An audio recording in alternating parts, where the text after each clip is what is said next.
Welcome to The Survivor's Cocktail, a podcast showcasing 2 survivor stories each week, but with a twist. Join us for signature cocktails and visuals. Be sure to like, subscribe, rate, and review all of our social media platforms and find us on Apple and Spotify. And always remember, survive and thrive, ladies and gents. The content in this episode may be sensitive for some viewers or listeners. Discretion is advised. Hi, everyone. Welcome to episode 4, The Lone Witness. Yes, thank you so much for tuning into this week's episode. We're very excited to bring you new stories and a new signature cocktail this week. Yes, and the signature cocktail is so refreshing. If you guys are feeling this summer heat like we are, you're going to want this. Yes, lots of ice and lots of pineapple, which is my favorite. And a hint of mango. Yes, very Love tropical. But let's get this going. Yeah, let's dive right into this. So I want to give a cheers to this week's survivors and survive and thrive. So before I get started with my story, I just want to remind people that we do provide visual aids with our podcast. So if you follow our Facebook page or subscribe to our YouTube channel, you are more than welcome to, while you listen to us tell our stories, also see what we're talking about. Yes, you should definitely join us on Facebook and YouTube and follow along with the stories because we do provide specific visuals that help kind of enhance the story. And if you're visual like we are, it does make a huge difference. So we'd love for you to follow along. Very much so. So I'm going to go ahead, and if you're looking at our visuals right now, you'll know that my story this week is about John Coulter. Yes. So a couple of things I just want to say real quick to get them out of the way so I do not forget them. One, my sources for this story was from allthat'sinteresting.com and also Wikipedia. Yes. And 2, the story I'm telling is more of an American legend. So while this guy did exist, while he did amazing things, the story that I'm focusing on for his survival isn't 100% verified because this took place in the 19th century and there's no way until we get time travel that we can verify this. Until we get time travel. But all I can say is this guy's a badass and I choose to believe this story 100%. Perfect. So let's get into it. John Coulter was born around 1775, somewhere around Virginia. Again, everything's kind of hazy. I'm just warning you, this is how the story goes. I'm going to say a lot of somewheres, a lot of maybe, a lot of hard to say. So approximately, yeah. But in 1803, he was in Kentucky responding to an advertisement recruiting good hunters, stout, healthy, unmarried men accustomed to the woods and capable of bearing bodily fatigue in a pretty considerable degree. Something myself would not answer to. Yes. Hell no. So, and this was for an expedition into the West. The people behind this advertisement? Lewis and Clark. Legends. Which I don't know if you guys have heard of them. Yeah, Whatever. they're just these 2 guys. They're these 2 randos. Yeah, no big deal. No big deal. But at this point in time, the United States had just finalized the Louisiana Purchase, buying enough land west of the Mississippi to literally double the size of the United States. Jeez. And the funny thing that I don't know why, to me this is just crazy, but they don't know what this land contains. They have no idea. They just bought it because it would double the size of our country, and then they hired Lewis and Clark to lead an expedition to kind of find out what they bought. Wow. That's literally like me trying to go buy a house but never looking at it and then sending you in to tell me what it looks like. Yep.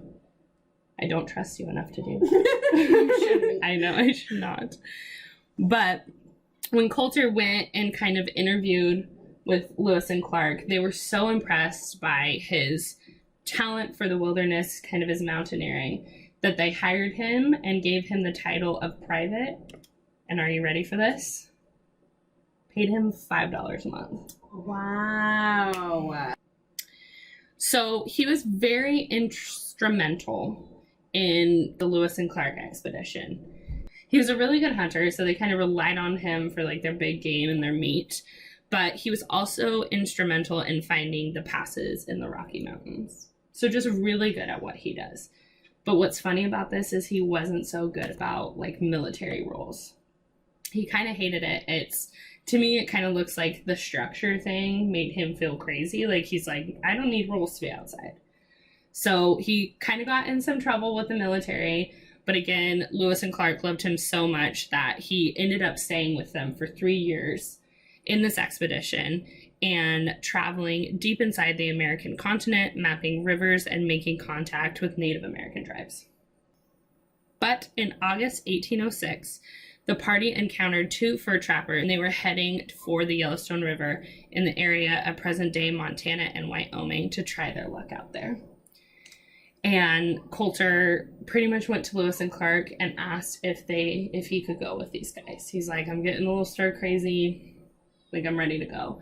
And they did. They let him go, and it was an honorable discharge. That was like 2 months early from his initial contract. So after this, it's kind of hard to say what happened for certainty, but along the way, he came across a man named Manuel Lisa, and he was from a fur trapping company, but he was looking to go out and construct a Fort Raymond, roughly in the same area as modern-day Yellowstone National Park. So Coulter decided to join him on this expedition, and they kind of start heading to that area to build this fort. So this is all historically known. But as I go deeper into the story, and like after this point, this is where the legend kind of starts coming into play. So again, you can neither confirm nor deny that this is 100% actual. So Manuel Lisa actually had talked to John and wanted him to go and meet with the Crow Native Americans so that they could kind of create a trade system. John was able to connect with the Crow Native Americans, and he was able to spend enough time with them where he was kind of picking up their language, and he actually got caught up in a fight with them and their enemies, the Blackfeet Native American tribe. So the Blackfeet kind of came in. They did notice a man they didn't recognize, a white man, and they decided to obviously fight him as well because he was seen being pretty friendly with their enemies. John had to fight to stay alive and actually ended up wounded. So he headed back to the fort, and he took a couple weeks to kind of get over his wounds and to kind of figure out what he wanted to do next. He decided that he was actually going to split away from Manuel Lisa and join another veteran of the Lewis and Clark expedition, John Potts, in 1808. So they decided that they were going to kind of go up and down the Jefferson River and kind of explore there. At this point, he's just kind of exploring. So while they were traveling down this river, they decided to camp on the shore, and they were spotted by a party of Blackfeet. Now, the Blackfeet, again, were the ones who attacked him originally when he was with the Crow Native Americans. Presumably, the Blackfeet either recognized Coulter and said, that's the guy who was fighting with our enemies, or were just simply suspicious of trappers after seeing one fighting with the Crow. So what the Blackfeet did is they attacked them. They sought to kill them. And as Potts and Coulter were trying to rush into their canoe and kind of push off the bank into the water, Potts gets hit by an arrow. John Coulter kind of looks around and he realizes that there's no way to escape. And he told Potts, let's just surrender. But Potts didn't listen, and he went and grabbed his rifle and actually killed one of the Blackfeet members. So they instantly struck him by a storm of arrows, and according to Coulter, he was made a riddle of. The Blackfeet warriors made their way down to Potts's body, and they began to mutilate him, just hacking him up in pieces. Coulter was now alone and surrounded by a hostile tribe of warriors. Coulter understood some of the Blackfeet language because of the time he had spent with the Crow, so he could kind of pick up what they were saying about him. And as he's tied up and probably terrified, they're talking about what they want to do to him. Some people hint that they want to make target practice out of him, but an elder says, let's hunt him. Never would want to hear that. Oh. Because they're just now making a sport of it, basically. Oh. They want a little bit of a challenge. So they stripped him down completely naked, and they led him 100 paces from the war party. And they looked to him and they told him to run. And so he did. He took off across the prairie when the cries of the warriors following him. To his own surprise, Coulter began to outpace the Blackfeet. However, he knew he couldn't keep up the pace forever. His only chance was to make it back to the river and hope to find a place to hide. So he's just full out, giving it obviously 100% because they're literally haunting him. Yeah. Which is so crazy. So Coulter doubled back towards the banks of the river, but when he looked over his shoulder, he saw a single warrior ahead of the rest, spear in hand. Soon he heard the sound of footsteps closing in on him, and all he could think to do was just stop and face this guy. So in mid-run, he just stops and he faces him. It throws the warrior off so bad that he also tries to stop, but kind of stumbles, but throws his spear at Coulter at the same time.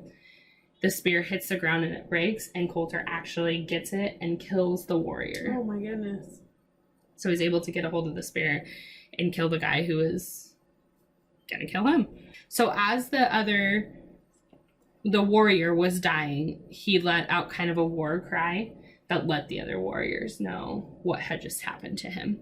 Coulter ran towards the river and dove in, and he swam underneath a pile of loose logs. Some accounts said it was a beaver dam.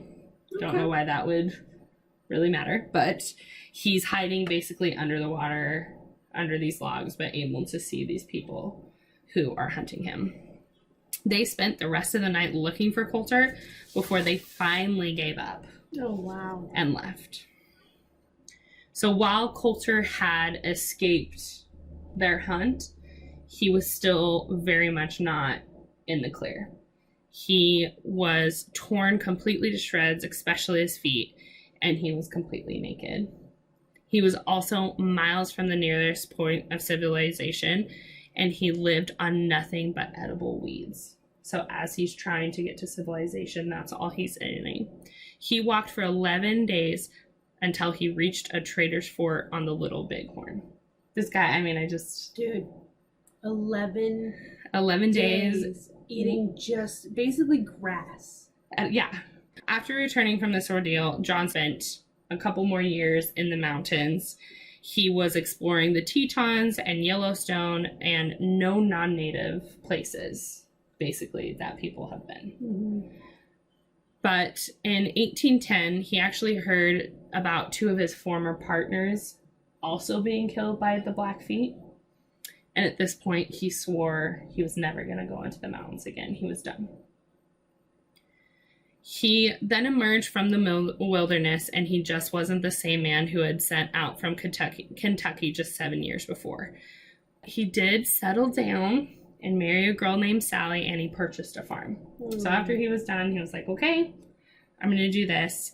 And what was also kind of interesting, though, is soon after that, Clark later came and visited Coulter at his farm, and he asked for detailed reports of his other expeditions that Coulter did without being a part of the Lewis and Clark expedition.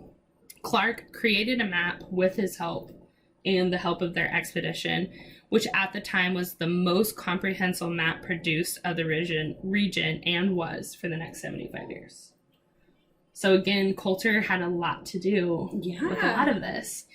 And they, again, kind of respected his word so much that they went to him and said, well, what else did you see? Mm-hmm. Tell us everything. In 1812, which is the War of 1812, Coulter enlisted and fought with Nathan Boone's Rangers. So he then went into the war. Wow.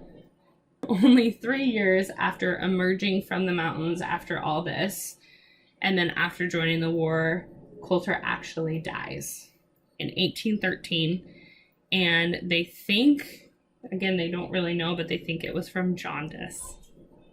Wow. To survive all that and die from jaundice. Just crazy. Wow.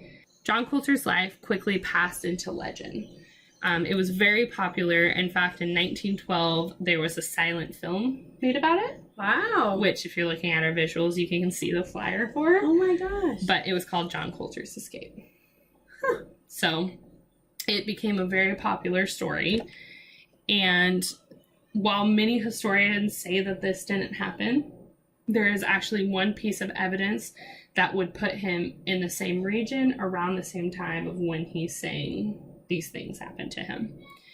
And in 1931 or to 1933, a family digging near Teutonia, Idaho, I hope I'm saying that right, uncovered a small piece of stone carved in the shape of a head. Etched into the stone were the words, John Coulter, 1808. If the stone was carved by Coulter, then it just, again, suggests that the man did at least venture this deep into what was then uncharted territory. Oh, so it could be corroborating evidence. Some argue that someone else did that between that time and kind of put it there. But, I mean, it's kind of hard. It's hard to say. I don't know who would want to do that, who would feel the need to do that. Also, there is another account of like a log with JC carved into it. Today, the Coulter Stone rests inside a museum in Wyoming Grand Teton National Park, where it remains a fitting tribute to the one-of-a-kind American legend. Very cool. So, that is the story of John Coulter. Wow. Kind of cool, right? Yes. Being hunted alive, that sounds crazy. Oh, that would be terrifying. I would be dead. Yes. They wouldn't even want to hunt me because it wouldn't be a challenge. I really should run more. To John Coulter. Great story. Thank you. I'm so excited about yours, though. Thank you. Me too. Okay. So, in the summer of 1990, at just 8 years old, second grader Jennifer Schuett woke up in the arms of a stranger. So, my cheers this week is to Jennifer Schuett. Hell yeah. So, it was that moment that her life changed forever. That night was like most. She went to bed with her mother like she did almost every night. But this night, her mom couldn't sleep because she was tossing and turning. So her mom asked her to go sleep in her own bed. So Jennifer remembers laying down in her bed and reading until she fell asleep. And when she woke up, it was because she was being carried and she realized it was by a man that she had never seen before. Worst nightmare. Worst nightmare ever. Yeah. So he tried to calm her down when she attempted to scream and fight him, and he covered her mouth and her nose and then just took her in his car, sat her on his lap, and started driving. So he kept trying to keep her from panicking by telling her to calm down, that everything was going to be okay, and then he told her that he was an undercover police officer. So at this point, even at 8 years old, Jennifer knew something was wrong and she was being abducted. Yeah.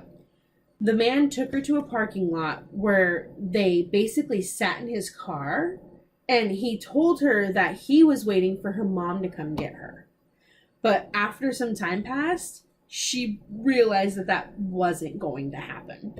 So later on, she recalls kind of a hindsight realization that he must have been sitting there trying to hype himself up for what he was planning to do. Oh my God. So after some time, he then drove to an open field and he took Jennifer out of the car. He proceeded to attempt to strangle her and break her neck. Oh my God. She went unconscious, thankfully, for a bit, and when she woke up, he was dragging her by her ankles through the grass. And thankfully, she doesn't recall this part of it, but he sexually assaulted her during this attack as well. I'm so glad she does not remember that. Yeah. So once he was done or his rage had subsided or whatever, he then proceeded to slit her throat from ear to ear to ensure that she was dead, and he left her in the field.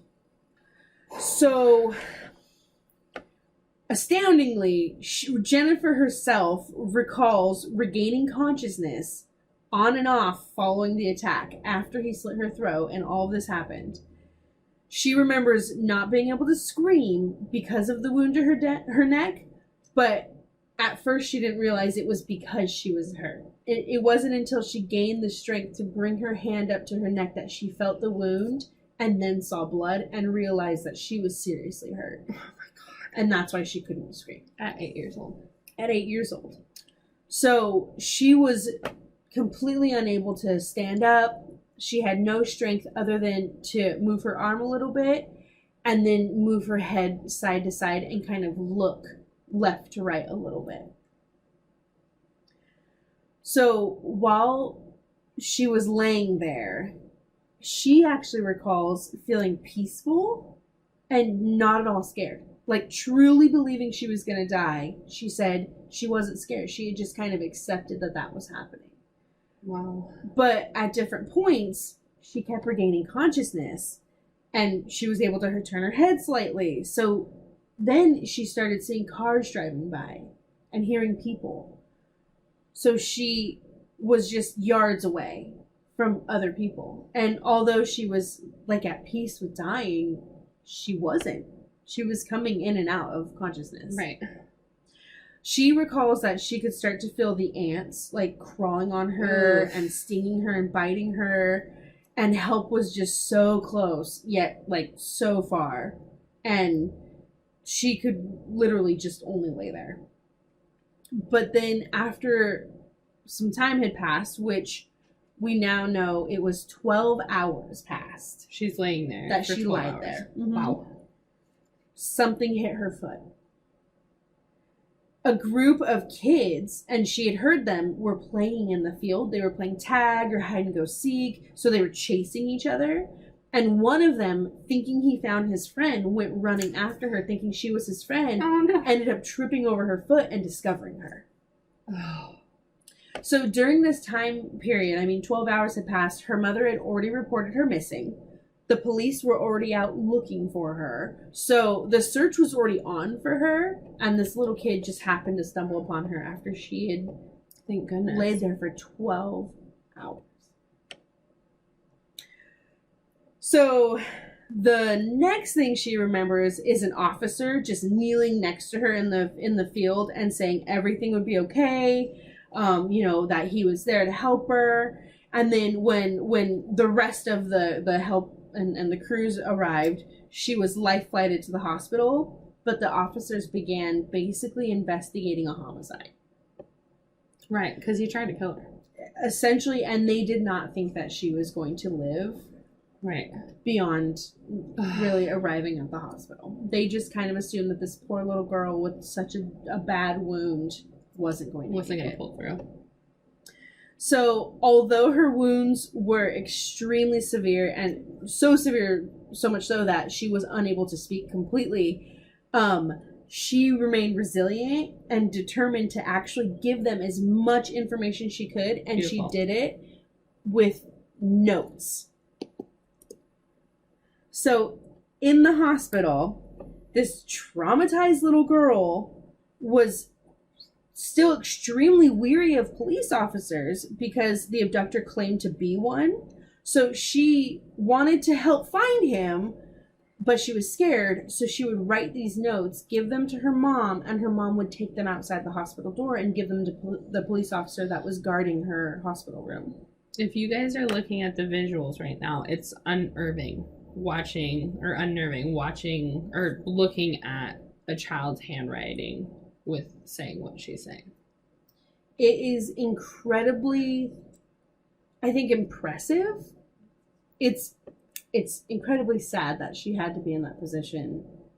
She kind of seems like she handled it though. But she was being a badass. She was like, let's freaking find this guy. At 8 years old, she was already amazing. Yeah. So throughout her healing process, she continued to provide details to the police and help as much as she could. And later on, they found out that her details were astoundingly accurate. Like, astoundingly accurate. Wow. She even worked with a sketch artist to help create a composite sketch, even though she was unable to speak. So she just wrote?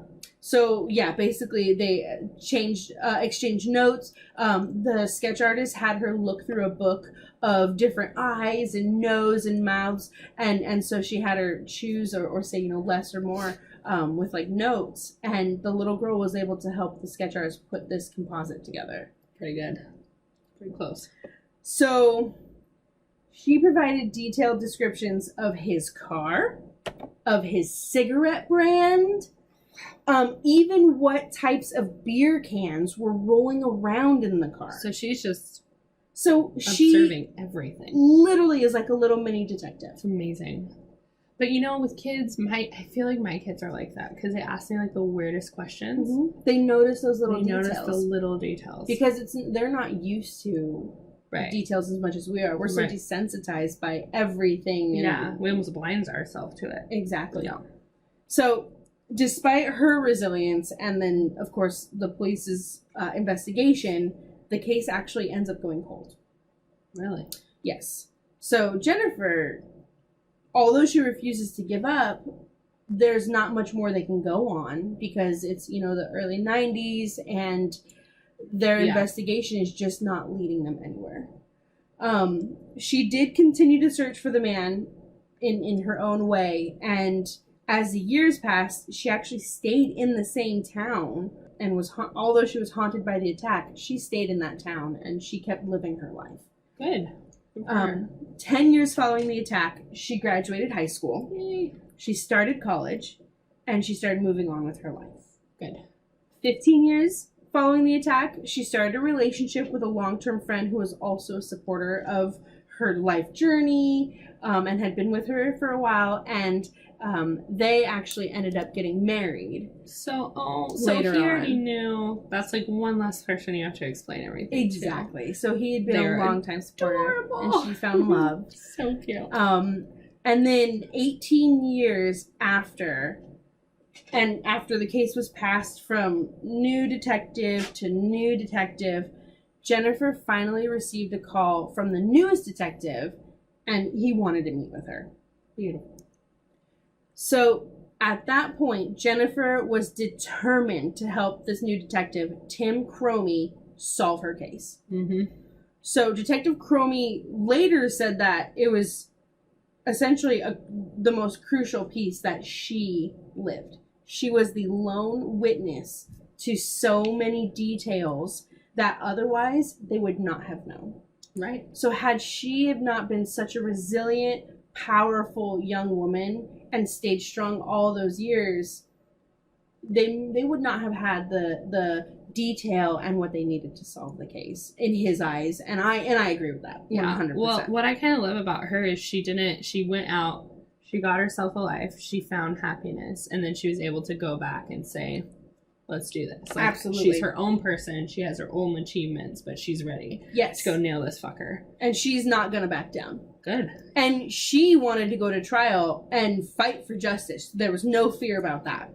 And not only for herself, but also for potential victims her attacker could have had before or after. Yeah. Because such a violent attack, it's more common than not that he attacked someone else. So, after her attack, there were clothes that they found at the scene when they were investigating, and those were stored and kept in an evidence locker to be tested later on when they had better, obviously, technology. So these pieces were submitted by Detective Cromie and tested. They got a DNA hit. Oh, DNA, man. DNA hit. Love fucking all DNA. Those years later. 18 years later, 19 years later, by the time they got the results back, they got a hit. Dennis Earl Bradford was in the system for being accused of sexually assaulting a woman and charged with kidnapping in 1997. So Wow. if you're looking at the visuals, I had to do this. I wow. normally do not agree with side-by-side comparisons if it's in the beginning stages of an investigation or reopening a cold case, but considering they caught the guy, there's a side-by-side between his picture back in that time frame and the composite, and it's damn near identical. There's like a few things a little bit different, but you look at those two and there's no doubt in your mind that that is who she saw. Absolutely. You know? And then, of course, there's a up. visual of him at the age 19 years later when Right. he was... I think one of the most impressive things about this whole story, I mean, everything is impressive, but one of the most impressive things is, let's go back a little bit. So 4 days after Jennifer's attack, she was writing notes, she was helping the police. She wrote a note that said, he said his name was Dennis. And if you're looking at the visuals, I have an image of the note. And it's incredibly complex. I have chills. It gives me because what you're seeing is she misspells the name Dennis, but she's doing what my 7-year-old does, and it's sound spelling. So she spells it out the way it sounds. At 8 years old, 4 days after this man attacked her in the way that he did, she wrote a note and was able to recall that he said his name was Dennis. 19 years later, they get a DNA hit on a Dennis Earl Bradford. Whew. She finally learned his last name. And I bet she knew. She was like, yep. Absolutely. So she was informed of his arrest, obviously. And she said, and she was quoted in an article I got from CBSNews.com, she was quoted as saying, "It meant everything to me." So when police were interviewing him, they asked Dennis Bradford if he had come into contact with Jennifer. He did admit that he did, but he refused to talk about it. And in that moment, in that questioning, the police officer phrased his next question in just a way that revealed a shocking surprise for him. That she had lived through the attack all those years before. He didn't know? He thought she had died that night. Oh. So no. He immediately burst into tears in what almost seems like relief.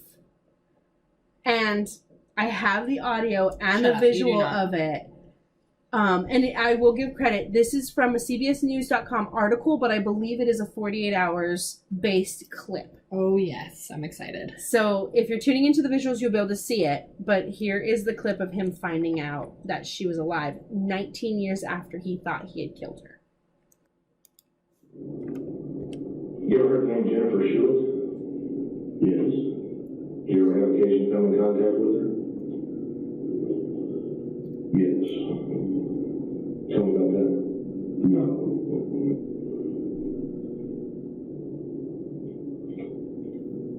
My whole life for the past 20 years has been utterly and completely because